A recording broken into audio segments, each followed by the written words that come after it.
blog of the we're not even on the radio. I knew that was gonna happen. Hello, Blab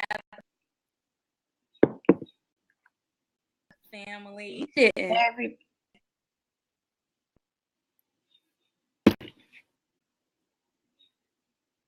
To tell you the truth, Blab, I can't hear you. Can't hear you. No. As soon as I press record, I can hear you now. As soon as I pressed record, you just went out. Couldn't hear you. Your video froze up. It's freezing up now. Oh, man.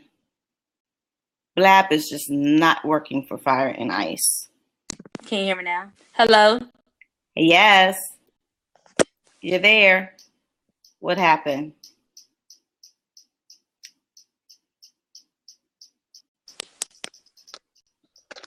Can you hear me? Very well. Yep. Oh, can you hear me? Yep. Can you hear me? You can hear me? Can you hear me? Yes. I can't hear you. No. I can hear you and you can't hear me. I am so over Blab. I can't hear you. Let me type it in. I am so over Blab. I can read your lips. You're so over Blab. I can't hear you. Okay, so should I go back out and come back in? Are you on your phone?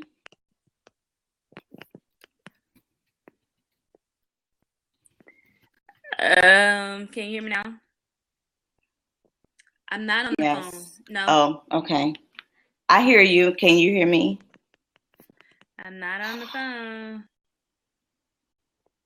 Oh, yes. You can hear me now? You can only have one of them on. You can only be logged on one device. Hello? Hello? Hang up.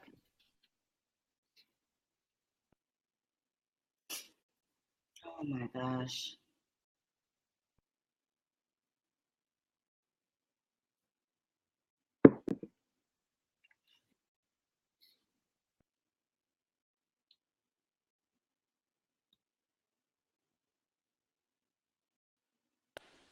Can you hear me? Now I can. I don't know what happened. I'm not on my computer. I'm just on the phone.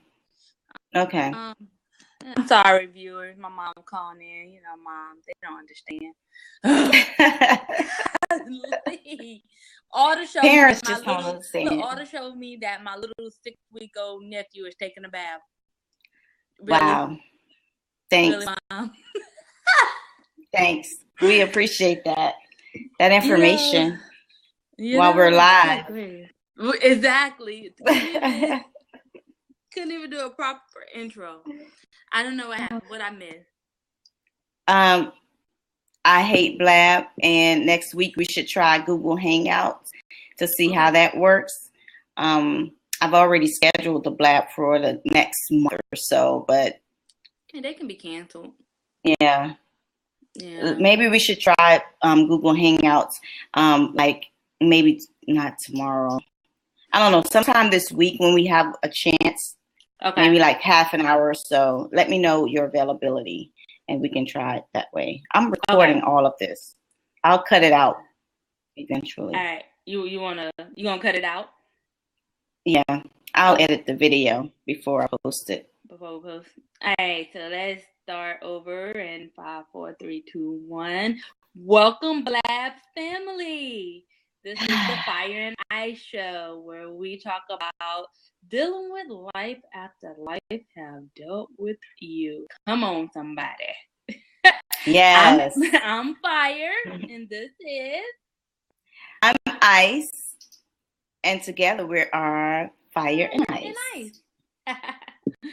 So, go ahead. I was just going to give the intro that we come together and we talk about issues such as domestic violence, sexual assault, and emotional healing.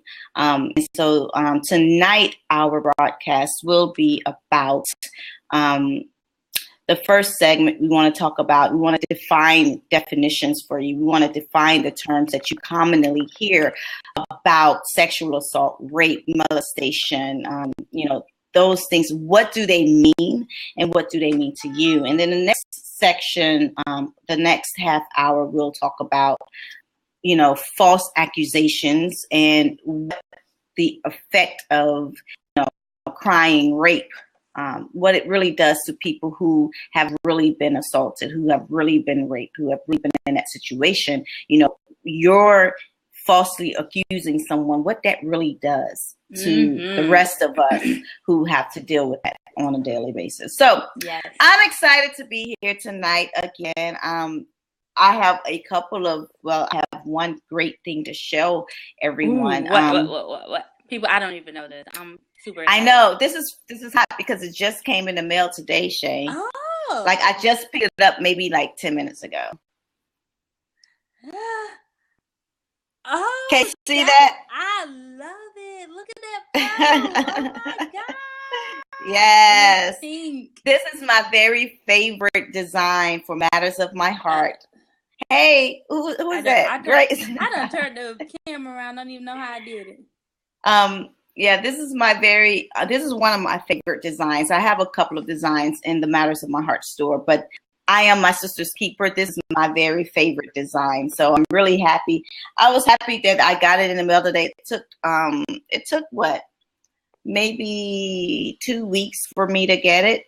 And I ordered it. No, it's not bad at all. But however, I ordered a small and they sent me a medium.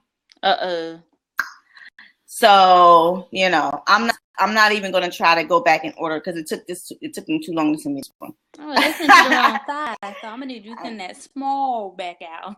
You know what I'm saying? I'll call it tomorrow. Mistake, but I need to yes, small. Right. Yes, I'll take this for you making me wait. But you know what? In the meantime, I absolutely love the design. It is so freaking cute. But anywho, that's I love it. You know what? And then the design on it is like in the shirt, so it's not going to peel off. You know what I'm saying? Nice. Yeah. It's not going to peel off at all.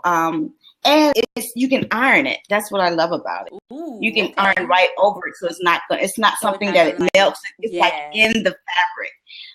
So nice. They tell you, they send you instructions to wash it first because of how they made the shirt or whatever before you wear it. Okay. I'm excited. I absolutely love it. I'm excited. I can't wait to order me one. I am excited no more. So yeah, get yours. Get it while it's hot, son. Get it while www.mattersofmyheart.com. So let's jump right into it, Shay, because we had a great conversation this morning during our radio session. It was something. I had so much fun, and I was so energized because I learned so much. And I tell people, and I was telling the listeners this morning, well, actually it's going to be aired tomorrow night. But I was telling the listeners that, you're like this whole portal information. You have all of this great information. So whenever I need something, whenever I need to know something, I can ask a simple question, right? And then like 2 minutes later, Shay has already pulled it up on her computer. Like, here it is. Or she sent me a link, this long link of the information that I was asking for. I'm like, I thought I was a researcher. I got nothing. On this lady right here. So let's just hop right into it. The definitions. I love the comparison, the comparison you gave this morning about sexual assault and rape. Can you share with our Blab viewers the definition? I surely can. Well, there's two different definitions. Back in 2011, which was not that long ago, the agency FBI, the Federal Bureau of Investigation, if anybody knows what FBI was for, not the social intelligence, but they defined rape as penetrating someone's body, whether it be oral, anal, or through the vagina. And so rape is the penetration of someone's body with either your body part or a foreign object, right? Yeah. And sexual assault is unwanted touching and unwanted touching to like a person. Long as they didn't want it, is sexual assault, which, as you pointed out this morning, which was great, which falls along the lines of molestation. So that's the difference between rape and sexual assault. And you brought up a great scenario this morning on the radio station about being in the club. Yeah. Oftentimes, and this happens so much, especially I stopped going to the clubs because I got tired of being approached by men. And this is how they would approach me if I'm on a dance floor. They would come and put their little ding-a-ling on my butt while I'm dancing.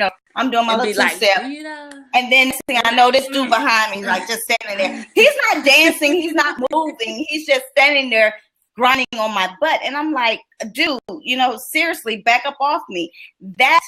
I already gave him, that was my warning. Like, look, back up off me. And usually they do. And then another one will come and do the same damn thing. It's like so irritating. I don't know why men do that. Either they will sit on the sideline and watch women dance, or they would, just without even, that's their way of asking you to dance with them, is they will come and put their little ding-a-ling, and I do mean little ding-a-ling, on your butt. It's so irritating. And so before I started going back to the club, I was married to a minister, so I never went to the clubs. And so when I got a divorce, I wanted to, explore different things. I wanted to try different. I wanted to go out. I wanted to dance. I wanted to party. And so I started going to the nightclubs, and I saw this behavior, and it irritated me so bad. And so I was like, I'm over it.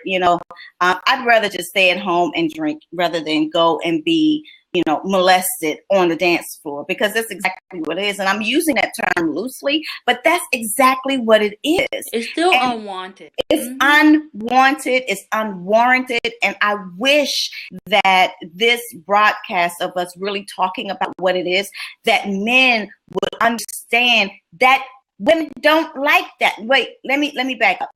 Let me be clear. Women don't like that. Chicken heads love it. Chicken heads. That's another show. Whole nother show. They love that attention. However, a woman would like to be respected. Like her body to be respected. And you can tell by the way she carries herself that she's a woman. She's a lady. She's not a chicken head. So, know the difference and then act accordingly. That's all I'm saying. That's all I'm saying. That's it. That's exactly what it is. And like we were saying earlier this morning, like, when things like that happen on the legal aspect, always give a warning. So if someone is doing something to you and you don't like it, say, good point. Stop. No. I don't like back up off me. Leave me alone. Whatever it is, always give that warning. And then if they don't listen, then you have a probable cause for sexual assault. Yeah. So now, Shay, why do we have to give that warning? Why do we have to give a warning? Because what happens is when you say you want to go further and press charges on that person who is assaulting you, one of the things that's going to be asked by law enforcement was, did you tell them no? Did you say stop? What did you give any indication to this person to know that you didn't like what they were doing to you? Yeah, because and you see it all the time. Help. Yes, it's going to help your case. And you see it all the time on Law and Order in the court when they're actually in the court. Law and Order Special Victims Unit, they really talk about sexual assault. And so when they're in the courtroom, it's based on reality. It is. But when they're in the courtroom, the lawyer first asks the victim, did you say no? They ask that question all the time. Did you say no? Did you say you did not want the attention or anything like that? And if the victim says, well, they should have known that I didn't want it. You know what I'm saying? No, that's different. You can't expect people to read body language. Exactly. You can't expect them to assume. You have to verbally say, no, please, stop, whatever. Okay. Yeah. So what's, and I was thinking earlier too, about now rape. Mm-hmm. Rape is such, and I said this earlier, rape has lost its weight, if you will, the heaviness of it in society today because of false accusations. And we're going to talk about false accusations later. But in this segment, like rape, when a woman back in the day would say she was raped, there was some type of response to her, some type of aid given to her. She was cared for. She was cared for. She was comforted. All of those things. Now, when a woman says that, it comes with a bunch of questions. Well, what were you wearing? Why were you out by yourself? Why were you in their environment? Why were you talking like that? What were you doing there? What did you say to trigger it? It's almost like it's the victim's fault for being assaulted. It's called rape culture. Yeah. It has lost, like you said, the power of the meaning of that word. Nowadays, when someone is raped, it go, oh Lord, who will rape again? It's more like a problem than anything, and it's always seemed to go against the victim and not the perpetrator. Yeah. Yes. Perpetrator. That's a good term. I actually have a definition for perpetrator. Okay. I know in my forensics classes, for most of you know, I'm going to school for my bachelor's for investigative forensic science. And one of the things we learn about is you don't call them rapists. You don't call them whatever. You call them a perpetrator because I want you to give that definition and we'll go into why. But you do that even in the legal aspect and in the courts and even in counseling, they call them a perpetrator. So.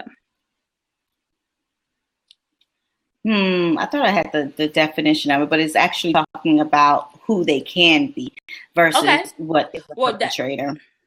Who force, can be. It talks about force. A lot of people think it's that dark person in the alley waiting to swoop you. Could be a family member. Well, most of them are. Yeah. The majority of perpetrators are someone known to the victim. That they trust. Yes. Let me stop right there. Okay, approximately 4 out of 5 sexual assaults are committed by someone known to the victim, such as the case of intimate partner sexual violence or acquaintance rape. Now, I'm getting, just so everyone would know when you're watching a replay or if you're watching live from the websites, I'm getting the definitions and the information about sexual assault, about rape, about domestic violence from RAINN.org. RAINN.org. They are a huge nonprofit organization. Everyone knows about them. They work with survivors of sexual assault, sexual violence. And RAINN stands for Rape, Abuse, and Incest National Network. And so it's a nonprofit organization. So you can go to the RAINN.org, RAINN.org, and get all of this information that we're talking about tonight. It really breaks down what is sexual assault, what is child molestation, how do you know that you've been raped, who is the perpetrator, what is date rape. And see, that's the thing. That leads me into my point that I was getting ready to make before I told you guys about RAINN. Perpetrators are usually someone that we know. And Did you know, this is what I didn't know, Shay, that you can be raped by your spouse? Yes. I did not know that. Really? I didn't know that because you're in a relationship, you're married, you're joined together. But you're not property, though. You're not. See, I had no idea that you could be raped by your husband or by your wife. And it makes a lot of sense because it falls right under the definition of what rape is or what sexual assault is unwanted sexual advances, regardless of what it is. That's powerful. It is. In most states, I know in the training that I was taking with RCASA, which is our Rape Against Sexual Assault Counseling Center, they show us a video, and it actually became a federal law in 2009 where a spouse can actually press charges against the other spouse. Can we believe this? 2009. Wow. Like, really? So if you go to rcasa.org, there's information on their website about that. What is it called again? rcasa.org. Okay. So rcasa. Yeah. And there's information on there about the resources and new laws that came about, which was shocking to find out that most new laws about sexual assault came about in the 2000s, the year of the 2000s. And you're like, what? Like, that is so late. This has been going on forever. It has. But, you know, and now that I think about, like, even growing up, I remember certain things that was taking place within my aunt and my uncle's home, you know, because he was sexually assaulting and he was molesting the children. He was doing the same thing to his wife. Wow. All right. So that's it for the definition of sexual assault versus rape. Now let's talk about incest. And sexual assault and molestation is like, girl. Now, incest as defined by RAINN, is the term incest refers to sexual contact between family members. Laws vary from state to state regarding what constitutes crimes of incest, child sexual abuse, sexual assault, and rape. Regardless of state laws, unwanted sexual contact from a family member can have a lasting effect on the survivor. We see that, we hear it all the time. All the time. And especially because I was a victim of what? Okay. I was a victim of incest. Sorry, girl. I'm getting notifications all over the place because the Power Networking Conference is coming. It starts tomorrow. The pre-conference starts tomorrow, and then it launches on Thursday. You know, for everyone else, but all of the digital facilitators and you know, the VIP list people will start tomorrow. So I'm getting notifications all over. Okay. Girl, my phone is blowing up. The texts, the emails, the tweets. Ooh, I mean, it's just going cray right now. Cray. Like, oh man. So yeah, so that was the definition of incest. Did we cover in domestic violence? What else have we covered?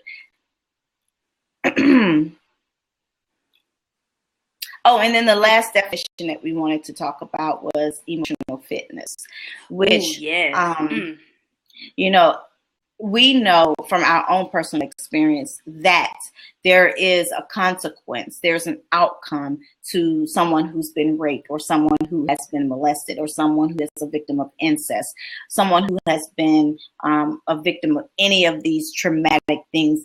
We know that it affects you in the long term if not dealt with. We know it affects your emotions. We know it affects your ability to trust again. It affects your ability to be in a healthy relationship. And so one of the things that both of our programs really capture in our individual programs, whether it's Matters of My Heart, the emotional support program, or if it's your healing and transformation program, we really talk about emotional fitness. And so I coined myself, crowned my own self as the emotional fitness strategist. No, I did not go to some educational institution and say, give me a certificate, because my certificate is my life. My certificate is my experience. That's what makes me an expert at what I do, because I lived it.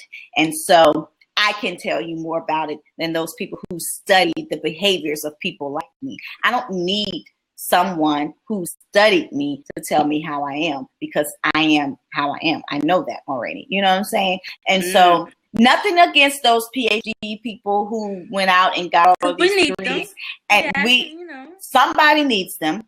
But I have live experience, and so I can spot things. Anyway, so emotional fitness, let me define that for you guys. So I didn't get on my soapbox, but I get real crazy. I get real cray on. There you have it, people. The now real you know, ice. Fire and ice coming out. I got that little fire in me too. Oh, okay, yes. So emotional fitness is defined as the ability to choose how you think and feel. The choice, however, involves a complex relationship between rational thinking and emotional feeling. And so when you're trying to match the thoughts with the feelings and it gets all haywire, our program, what we do is we work with you to kind of silence all that noise and help you become connected mind, body, and soul, so that you're healthy emotionally, so that the triggers that you have, the triggers that causes you to go into depression or causes you to, disconnect from society, we help you through those things so that you're emotionally fit and that you can enjoy life. Exactly, because life is meant to be enjoyed, right? So let's do that. Hey. Absolutely. So we're about to get into some heavy stuff right now. Oh yes. So we are now at that point where we're going to talk about what happens when you're falsely accused, or what happens when you're falsely accused. Not when you're falsely accused, but what happens when those false accusations come out, and what it really does to the community of victims or survivors, however you want to phrase that term. Rain says, and they train us, I'm going through training with them, but Rain says that I see that. the word survivor. I know, right? It's fun. They use the word survivor versus victim because of the difference.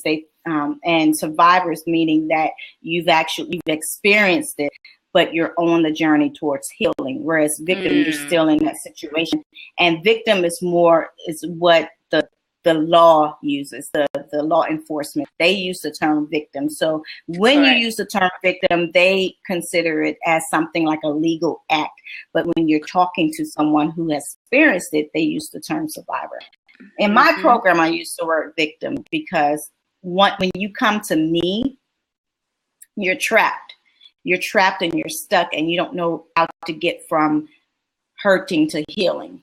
And so because you have not yet gone through the process, you're still a victim in your own mind. You're still a victim and trapped in your own world. And so that's why I use the term victim for matters of my heart. So anyway. Oh, that was good. I like that. And most people, like we were saying earlier this morning in the show, it's a little fact is that 2% of there's a 2% false accusation report done out of 100. So just think, 98 reports are real, but 2% is not, and that is what's ruining the women who are really being 98%. Exactly. And you're like, oh my God, how can a small percentage does that? Absolutely. It's crazy to me. Crazy. It's crazy that that those who cry rape and falsely accuse others of rape, and I shared that this morning too, is that there's something deeper there. It's what they're really saying is, you're not showing me enough attention, and so because you're not showing me enough attention, I'm going to make the world look at you like you're the bad person. And so rather than me dealing with the fact that I'm seeking that attention, so what in me is provoking me or forcing me, or what is that need in me to need that attention? Why do I need validation? Why do I need attention from a man? Why do I need to be the center of whatever? And so versus dealing with that stuff that's going on the inside of me, I'm just going to deflect it and make it look like you're the one that's messed up. Because why wouldn't you want me? Well, you don't even want you, apparently. Exactly. You know what I'm saying? Like, apparently. You're not even happy with yourself. You're not happy with yourself, and that's what it is. That's what it is. For those who say something, so, and who do it, what I've learned, and you can correct me because I know the stats on this. Stop it. I find that it's the teenage girls that use that term the most. That they've been raped. Attention. Yeah. Let's see. We'll get back with you on that information. Yeah, in my experience, I've seen it more come from the younger generation than I do from an older generation, say 30 and over. I haven't seen that, but as young teenagers, I've seen it come out of that crowd more. Because they're crying out for attention, I'm sure, like you said. Before maybe it's because they're missing it from somewhere. I was about to just say that exactly. I said maybe because they're missing out somewhere. And I've seen it over and over again where a child who's being neglected at home would say things such as, he touched me here, or he touched me there, or I've been molested, because they're crying out for attention, because they're not getting it from the parents. And it could be the parents are off working and trying to pay the bills, or it could be a number of things why they're not getting it. But the bottom line is they're still not getting the attention that they need, and because of that, they're acting out and using this false accusation thing. And I remember you told a story this morning that I wanted you to. And I did find it. Did you find the information? I am gonna post up. I want to make a little correction. I thought it was back in the 80s, but when I went back and read it, it was in 2002, and it was an NFL football player. Oh, wow. He lost his career and everything about that. They were sentencing him to 25 years, and he did like 6 years in jail. About to serve 25 years until she went on Facebook or some type of social media and basically was talking to somebody and was like, "No, it's not real. I was told to say that." Blah, blah, blah. And then basically they took that information and turned it over to the lawyers, and they reopened the investigation, and he was released. And I was like, wow. And nothing was done to her. Nothing was done to her. See, that was my question, is that if there is a consequence to the false accuser, then perhaps they would rethink before they even cry rape and go through the court system and you go to trial, you go to court, and you do all these things. It's lie after lie after lie after lie. And when the truth comes out, there's no vindication, really, because you really can't take back those years that you spent in prison from a false accusation. And there's a show, I think Morris Chestnut was the host of the show once, of prisoners who were falsely accused. And I don't think it was all about rape, but it was, they were put in prison for, crimes they didn't commit. Crimes they didn't commit. And that's one of the highest thing, which is interesting too, though, Shay. It kind of brings up something like, if all of these men are being prosecuted falsely, then why are the numbers of those who are actual victims, why those numbers are so low? I mean, why is there such an unbalance? You know what I'm saying? Like, those who actually commit rape, they seem to have escaped the system a little bit, but those who haven't done it, but falsely accused, are actually sent to jail. Because most people do not report it. They don't report it. And in the legal aspect, just from the little knowledge I do have from classes and whatnot, there needs to be DNA, like, to really stick. There need to be some type of video, something to really stick. Some proof. Exactly, some proof, evident, like tangible, they can see evident versus your word. Back in the day, your word was good. Now it's not, all because of the 2%ers who are falsely accusing. And that's what it makes it harder for the ones who have actually experienced it. Mm-hmm. So the 2%ers are messing it up for everybody. Yeah, and it seems like that number is so low, but that number has such an impact that 98% of the cases that are real are discriminated against, or they're under this whole spotlight, and they have to go through so much. A victim has to go through so much to prove that she or he was sexually assaulted or abused or in some fashion. And I think that's another reason too. I think it's because when you tell your story, and what discourages a lot of people is, okay, you're raped. And then you go to the hospital, and now you have to tell your story to the forensic nurse. And then you have an advocate who comes in, and you have an officer who comes in. Now you got to tell your story to these two people. And then once you get done with all that, now you got to go tell your story. If you want to proceed legally, now you got to tell your story to the prosecutor. You know what I'm saying? And then now you got to tell your story to maybe the detective, because by this time, it's out of the police hand, and now, or the law enforcement, the regular police officer, now to the detective, and now you got to tell it to the therapist. Like, you are reliving a horrible moment in your life at least 10 times by the time it gets to the court. And so you're victimizing yourself over and over and over again. So a lot of people don't want to go through that.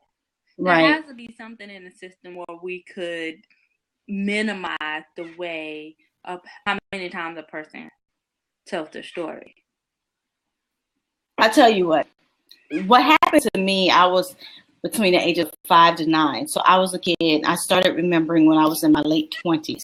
Mm-hmm. Every time I take the stage, Shay, every time I take the stage, every time I tell my story, I always get the question, did you file a complaint against him? Did you try to take him to court? Now, out of all of what I just said to you, your question to me is, did I go to the system? I don't have any hope in the system.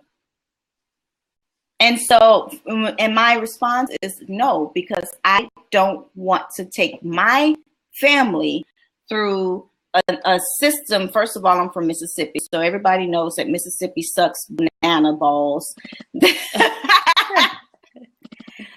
It really does. And so there's no, as a matter of fact, I do remember that there was one point where someone in my family tried to press charges, and then nothing happened. Nothing happened. I think he spent maybe one night in jail, maybe. But nothing happened because they were married. So I'm not going to put my family through the stress. I'm not going to put myself through the stress, because I know how many years and how long and how hard it was for me to get through that pain. And so, again, we're talking about I'm having to relive it. And then this happened when I was between 5 and 9. So if any parts of my story changes, then I'm going to be discriminated against. Wait a minute. Didn't you say that happened at 5 o'clock? Well, now you're saying it happened at 10 o'clock. Which one is it? Do you know what happened? Did it really happen? I don't have time for all that, people. And this is where the doctors and the therapists come into play, because I love that they also can talk about your brain and how your mind works. And everyone knows the brain is very powerful, because oh my God, it forgets nothing. It forgets nothing, but it will block you. Yes, you from remembering things. Absolutely. It protects the shell, and it does that by storing images or thoughts and stuff in a secret box, and sometimes trigger words or something reminds you of what happened. So one of the things we learned in our classes was, when someone is being raped, we'll say rape, not sexual assault, rape, their right side of the brain shuts down. And that's the part where it causes you to be reactive. Because a lot of people go, I couldn't do anything. I froze. Because that's because the left side of the brain is working where it's like a movie. You see it playing, but your right side is shut down. Because you can't believe or you don't want to believe, or you just want to remove yourself the best way you can. And so what does the brain do? It removes you mentally. So you see it going, but you don't know how to react. You just shut down.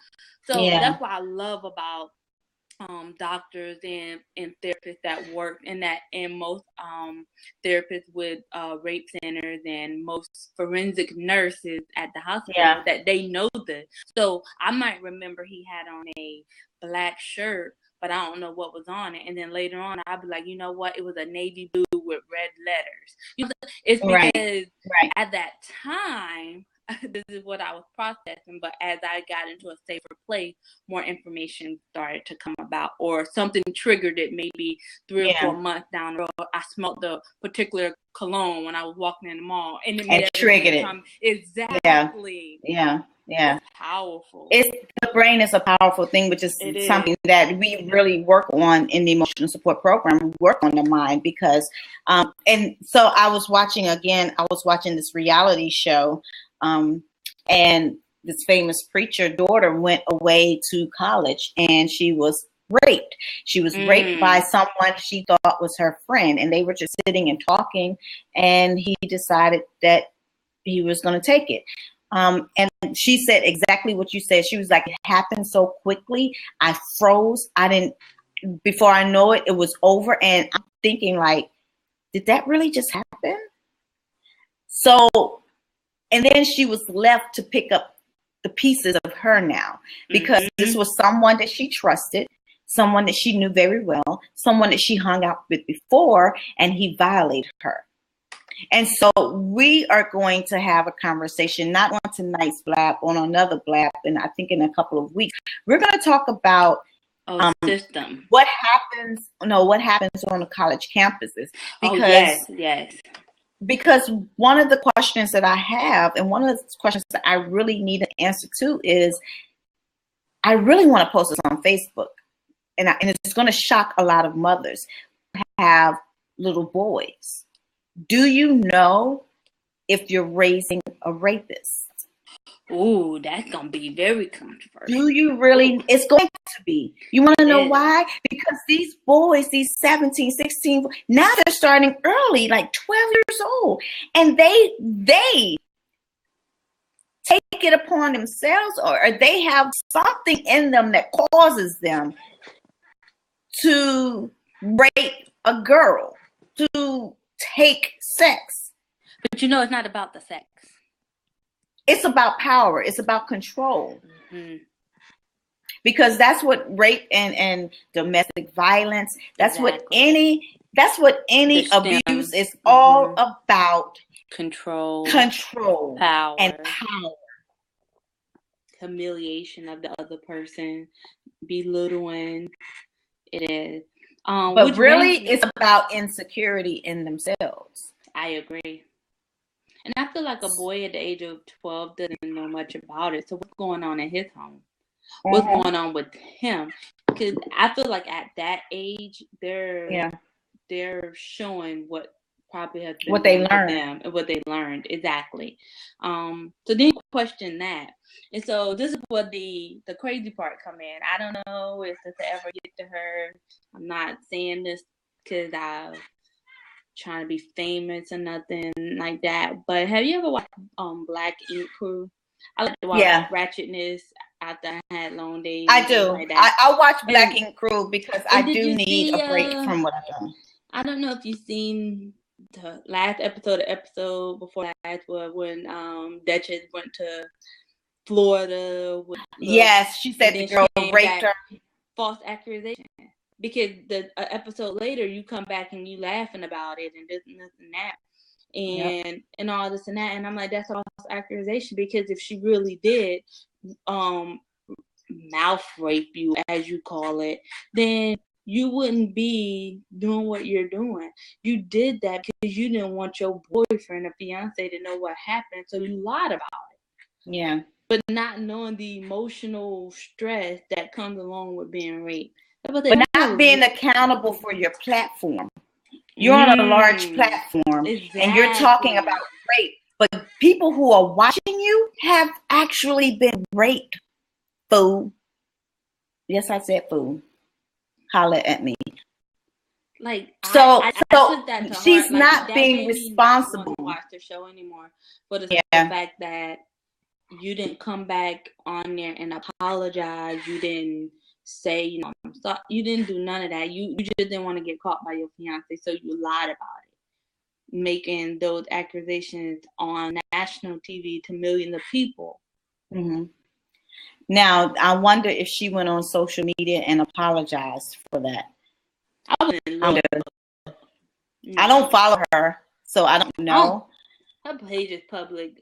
What I could see was public, but she did do an episode today where she wanted to talk to her and basically say, I'm not into girls, and I'm this and this and this and that, and all this and this and that. And then the girl was like, well, the one thing I do want you to clear up is to say that I didn't mouth rape you, because that's serious. And the girl even said it in a episode, like, that's a serious accusation. Absolutely. You know? Yeah. And then she finally was like, okay, and she apologized. But my thing is, two things. You could have ruined that girl's life because you were trying to protect your truth from your fiance. And two, you just made it harder for the next person who comes behind you and actually make a real report. You know, it's sad, though, because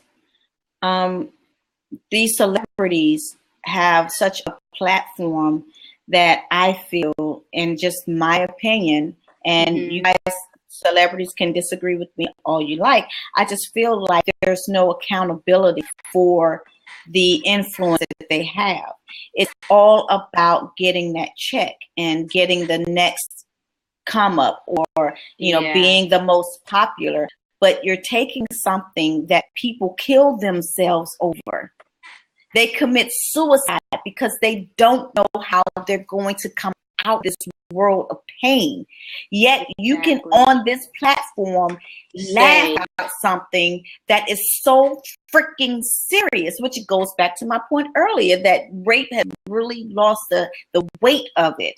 Not for me, not for the people, and not for my community, but for society to think that it's okay to falsely accuse someone. And then just, oh, well, it was a lie.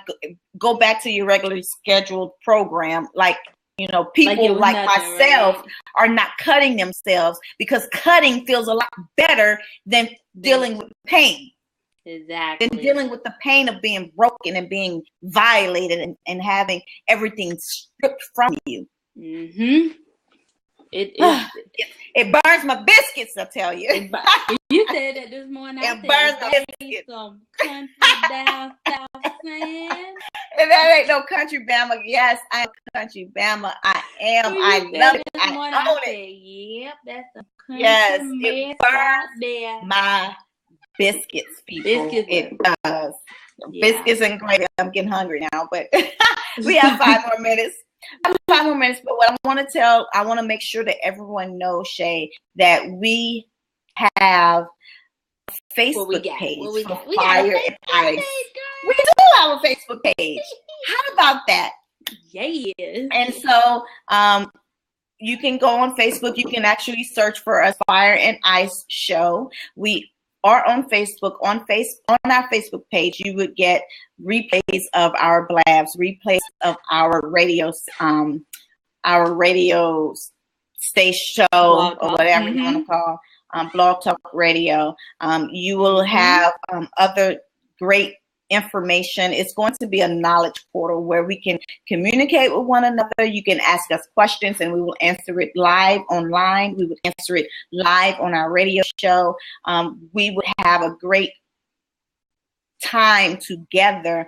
The only thing that we request is that you remain respectful, and that this is a place of safe and non-judgmental environment. And so we maintain that on all of the platforms we're on. So be respectful, but please ask your questions. If you want to be a special guest on our show, please, you can email us at thefireandiceshow@gmail.com. Again, it's fireandiceshow@gmail.com. Email us if you would like to be a special guest, and we'll go from there. Exactly. So I have your information. It's from Stanford.ed. They did a study. I told you. What I tell y'all? What I tell y'all? About false accusations in the ages fall between 16 and 22. And that is for females. That's what I said. You did say that. So it's at Stanford.ed/group if you want to read more information. Hold on. Stanford.ed/group. And there's a lot of tabs on the left hand side, and you just go to the one where it talks about false accusations. They have a bunch of good research that they've done at their school. So yes, that was the answer to that, and that's because at that age you're still learning. Mm-hmm. You're still learning, and you want attention because that is the attention age. But we as the adults, we really need to take ownership. We need to teach, and we need to train, and we need to, share the information that we have.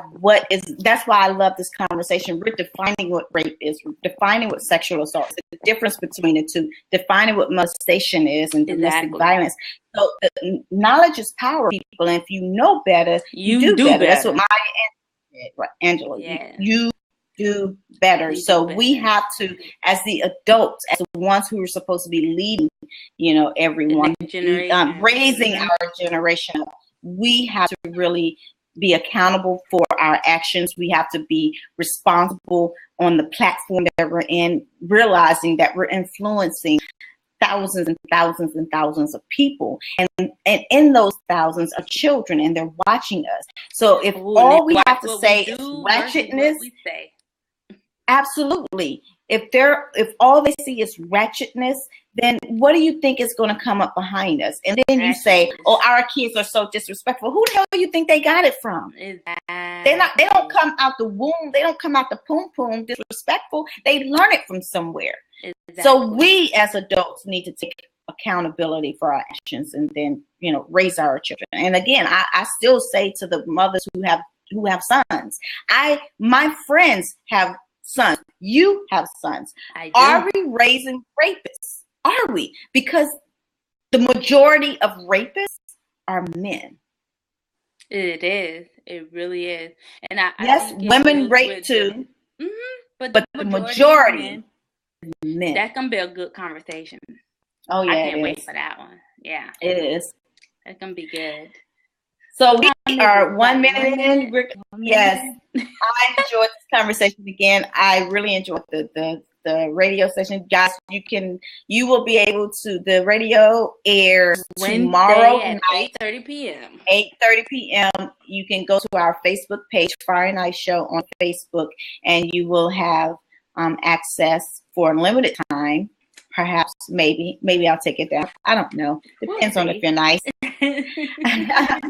We'll see. And listen for yourself. Great conversation. So, love you. Have a good night. See you next week. Good night, everybody. Bye.